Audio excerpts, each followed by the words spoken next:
All right, so there he is, the Secretary of Defense, James Mattis, announcing a new Trump administration strategy, in his words, to annihilate ISIS. He said this was an accelerated operation that is designed to destroy ISIS. Let's bring in our CNN military analyst and retired Air Force Colonel Cedric Leighton, and our CNN military and diplomatic analyst, retired Rear Admiral John Kirby.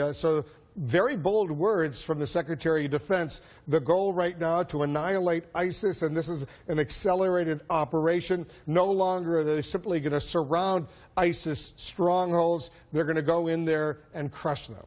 Yeah, I mean, this was a different approach. I mean, what he said was actually they are going to surround the strongholds and then strangle them from outside and then within, without, in other words, not letting them escape bombings and then to live another day. And that is a different tactic than what has been previously done against ISIS. And he also spoke about more delegation of authority and that the president has delegated it at the appropriate level so they can move faster, a little bit more, with more alacrity and more agility. So he talked a little bit, I think, framed sort of the what's different now than how it was done under the Obama administration. Cedric, is it going to make a difference? Because they've made some steady progress over these last several months in this war against ISIS, but it's by no means over.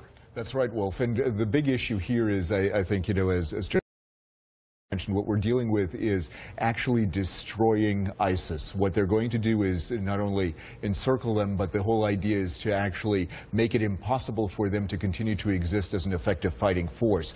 So that's going to require an increased concentration of troops. It's going to require an increased use of coalition forces, and it's also going to require an increased and enhanced use of intelligence. And that is going to, I think, be one of the critical aspects of this operation.